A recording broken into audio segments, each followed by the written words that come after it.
अस्सलाम वालेकुम रहमतुल्लाहि व बरकातुहू। उम्मीद है आप सब खैरियत से होंगे। मेरा नाम मौलाना साकिब अहमद है। पाकिस्तान नेवी में नायब ख़तीब की पोस्टें आई हुई है बी 2023 की।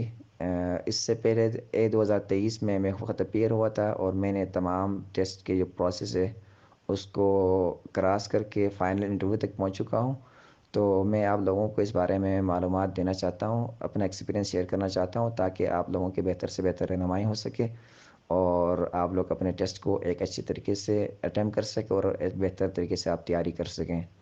इसमें सबसे पहले ऑनलाइन रजिस्ट्रेशन होता है। ऑनलाइन रजिस्ट्रेशन आप जॉइन पाक नेवी .com की वेबसाइट में जाकर आप ऑनलाइन फॉर्म को फिल कर रहे हैं। उसमें आप अपना नाम, वल्दियत, CNIC वगैरह के जो डेटा है उसको पुट करें। उसमें अपने क्वालिफ़िकेशंस वगैरह ये सारे आपने डालनी होती है। इसमें मैट्रिक और दर्स निज़ामी ये दो शराइत हैं। अगर किसी साथी का मैट्रिक नहीं है तो वो इसके लिए एलिजिबल नहीं है। वो अपना टाइम ज़ाया ना करें। जिसके पास मैट्रिक है और किसी भी तस्लीम शुदा मदरसे से उसके पास अगर दर्स निज़ामी शहादतुल आलमिया की डिग्री अगर उसके पास है तो वो इसके लिए एलिजिबल है। तो वो अपना ऑनलाइन रजिस्ट्रेशन करवा लें। और एक दूसरी बात ये है कि बहुत सारे साथी साथी कन्फ्यूज़ होते हैं कि हमारे पास हायर एजुकेशन कमीशन HSC की एक्विवेलेंसी नहीं है। तो वो इस बारे में बिल्कुल परेशान ना हो, क्योंकि बगैर एक्विवेलेंसी के भी इसमें अप्लाई आप कर सकते हैं। आप इसमें एलिजिबल हैं तो आप अपना रजिस्ट्रेशन करवाएं। अच्छा, इसके फॉर्म फिल करने के तकरीबन 10-15-20 दिन के बाद आपको इनिशियल टेस्ट के लिए बुलाया जाता है। स्क्रीनिंग टेस्ट होता है, इनिशियल स्क्रीनिंग टेस्ट। और बेसिकली ये सारे टेस्ट आपके कंप्यूटर में होते हैं और उसमें 3 पेपर होते हैं। पहला पेपर आपका जो है वो इंटेलिजेंस के बारे में होता है, दूसरा पेपर आपका एकेडमिक के बारे में होता है और तीसरा पेपर आपका सब्जेक्ट के बारे में होता है। इनिशियल टेस्ट में आपसे आपके ज़हनी सवालात पूछते हैं। मुख्तलिफ़ किस्म की तस्वीरें होती हैं। तस्वीर के दरमियान डिफरेंस बताना होता है। 2 तस्वीरें मिलकर तीसरी एक तस्वीर देते हैं, वो ये बनती है। तो ये 2 तस्वीरें मिलकर अगली अगली 2 तस्वीरें मिलकर फिर क्या बनेगा? उसके आपको नीचे 3-4 ऑप्शन दिए होते हैं, उसमें से किसी एक को आपने क्लिक करना होता है। ये तकरीबन टोटल 20 मिनट का होता है। इसमें आपने तकरीबन 50 सवालात हल करने होते हैं। ठीक हो गया? नहीं, 40 सवालात हल करने होते हैं, सॉरी। अगर ये टेस्ट आप क्लियर कर जाते हैं तो आपके सामने नया ऑप्शन आता है, नया फॉर्म नया पेपर खुल जाता है आपका। उसमें एकेडमिक होते हैं। एकेडमिक में बहुत सारे हमारे दोस्त गलती करते हैं कि एकेडमिक में क्या होता है उनको मालूमात नहीं होती है। तो भाई एकेडमिक में आपके मैट्रिक बेस पर आपके बायोलॉजी, केमिस्ट्री, फिज़िक्स, मैथमेटिक के भी कुछ सवालात होते हैं। ऑल ओवर आपके जो मैट्रिक का अगर आपने साइंस में किया हुआ है तो साइंस के बारे में आपसे सवालात पूछेंगे, और आपने एक आर्ट्स में किया हुआ है तो आपने अगर आर्ट्स चूज़ किया तो आपसे आर्ट्स के बारे में सवालात होंगे। तो मेरा साइंस था बेसिकली, तो मैंने साइंस ही चूज़ करना था। तो मैंने साइंस चूज़ किया तो मेरे सामने ये सारे पोर्शन खुल गए थे। सवालात फिज़िक्स के भी थे, केमिस्ट्री के भी थे। मतलब कि मैट्रिक बेस पर आपसे सवालात पूछेंगे। अगर आप ये टेस्ट क्लियर कर जाते हैं तो फिर अगला टेस्ट आपका दूसरा खुल जाएगा, वो सब्जेक्ट के बारे में होता है। तीसरे पेपर आपका सब्जेक्ट के बारे में होता है। तो सब्जेक्ट में आपसे इस्लामियात के सवालात होते हैं, सारे हिस्ट्री के सवालात होते हैं, इस्लामियात के, ग्रामर के, सरफ नहव के सवालात होते हैं। उसमें कुछ सवालात में ऊपर सवाल दिया होता है, जैसा कि एक सवाल था हमारे के तस्निया का सी का कुछ दिया हुआ था कि ये क्या बनता है। नीचे तस्निया, जमा और वाहिद इस तरह के दिए हुए थे। और एक सवाल था कि हज़रत अबू बकर सिद्दीक़ रज़ियल्लाहु तआला अन्हु का ताल्लुक़ कौन से कबीले से था। तो इस तरह के सवालात होते हैं। और एक आयत दी होती है, इसका तर्जुमा क्या बनता है। तो नीचे तर्जुमे 4 ऑप्शन दिए होते हैं, तो उसमें से आपने क्लिक करने होते हैं। इस तरह कोई हदीस दी होती है, इसकी तशरीह नीचे दी होती है, उसमें आपने क्लिक करने होते हैं। बेसिकली आपने कुछ लिखना कुछ भी नहीं होता, सारे कंप्यूटर में ही आपने क्लिक करके करने होते हैं। अगर ये भी टेस्ट आप क्लियर हो जाता है आपका, तो फिर आप क्वालिफाई कर जाते हैं। फिर वो एक फॉर्म पर आपका जो रजिस्ट्रेशन फॉर्म है उसके ऊपर आपको स्टैम्प लगा के दे देते हैं कि इनिशियल टेस्ट क्लियर है, अब फर्दर फार्मेलिटीज़ के लिए आगे बुलाया जाएगा। ठीक हो गया? अच्छा जी, उसके बाद आप कुछ दिनों के बाद 10-15-20 दिन के बाद मेरिट लिस्ट बनती है। उसमें अगर आप शॉर्ट लिस्टेड हो जाते हैं तो फिर आपका नाम आ जाता है, सेंटर से आपको कॉल आ जाती है कि आपका टेस्ट क्लियर हो चुका है। आप अपने डॉक्यूमेंटेशन और मेडिकल के लिए आप सेंटर तशरीफ़ ले जाएं। तो फिर आप मेडिकल के लिए सेंटर जाते हैं, उसमें अगर आपका कोई इन केस कोई केस निकल आता है तो फिर वो आपको सेमेज रेफ़र करते हैं। अगर किसी के टांग में कोई मसला हो, किसी के हाथ में कोई मसला हो, हाइट में या छाती में कोई मसला हो तो वो सेमेज रेफ़र करते हैं। वहाँ से फिर आपको क्लियर करके आना पड़ता है। तो अगर वहाँ से आप क्लियर होके आते हैं तो फिर उसके बाद कुछ दिनों के बाद दोबारा मेरिट लिस्ट बनती है। उसमें नहीं, ये मेडिकल के फ़ौरन बाद फिर आपसे डॉक्यूमेंटेशन करते हैं, डॉक्यूमेंट्स लेते हैं वो लोग। डॉक्यूमेंट्स लेकर फिर वो आपका पर्सनालिटी टेस्ट होता है एक। पर्सनालिटी टेस्ट में बेसिकली ये भी कंप्यूटर में ही होता है, और कंप्यूटर प्रोजेक्टर पे ये होता है।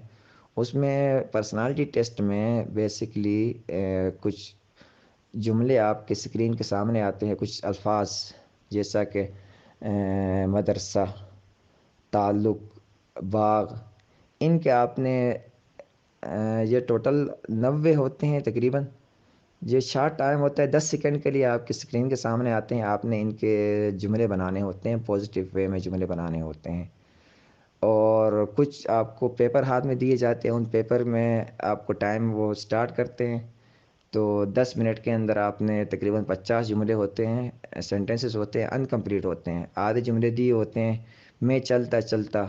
अब इसको आपने कंप्लीट करना है, जो भी आपके जहन में आता है। बाग में चलते चलते, अचानक में एक तरफ। इस तरह के जुमले होते हैं, आगे इसको आपने कंप्लीट करने होते हैं। ठीक हो गया। उसके बाद कुछ स्क्रीन के ऊपर आपको तस्वीर दिखाई जाता है। ये 10 सेकंड की तस्वीर स्क्रीन के ऊपर रहती है। इस पर आपने एक स्टोरी लिखनी होती है। ठीक हो गया। ये 3 4 5 चीज़ें होती है। शुरू में आपसे बायोडाटा आपसे लेते हैं।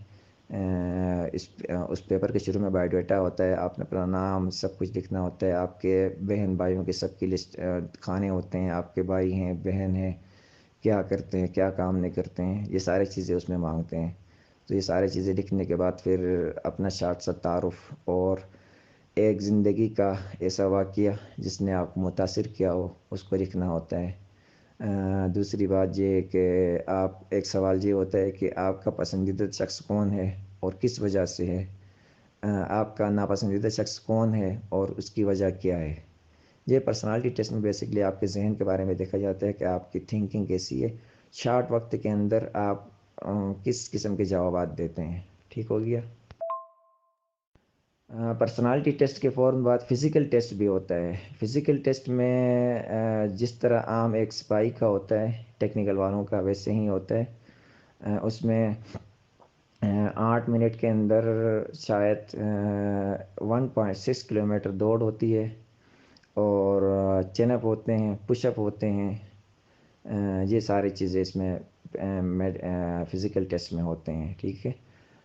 उसके बाद फिर आपको कहते हैं आप घर जाके आराम करें, और कुछ दिनों के बाद फिर दोबारा मेरिट लिस्ट बनती है। फाइनल मेरिट लिस्ट में अगर आपका नाम उसमें भी आप क्लियर करके आपका नाम आता है तो फिर वो आपको कॉल करके आपको बुलाते हैं कि भाई आपका फाइनल इंटरव्यू है। अच्छा, एक चीज़ और भी है कि फ़ाइनल इंटरव्यू से पहले पर्सनालिटी टेस्ट के बाद भी एक छोटा सा इंटरव्यू होता है, लेकिन वो इतना ज़्यादा मैटर नहीं करता है। आपका जो अगर उसको आप क्लियर कर जाते हैं तो आपका फ़ाइनल इंटरव्यू होता है, वो या तो आपके जो बड़े सेंटर्स हैं जैसा कि NHQ इस्लामाबाद हो गया, पेशावर हो गया, कराची हो गया, और इस तरह मुल्तान है। शायद ये 4 5 सेंटर हैं। इसमें ये उस करीब करीब के इलाकों के सब कुछ कैंडिडेट्स को वहाँ बुलाते हैं। वहाँ पर फाइनल इंटरव्यू होता है, और फाइनल इंटरव्यू में 3 बंदों का पैनल होता है। उसमें दो सब्जेक्ट्स के मुताबिक आलिम दीन तो नहीं होते हैं, खैर वो सब्जेक्ट्स के महारत रखते हैं, और एक साइकेट्रिस्ट होता है।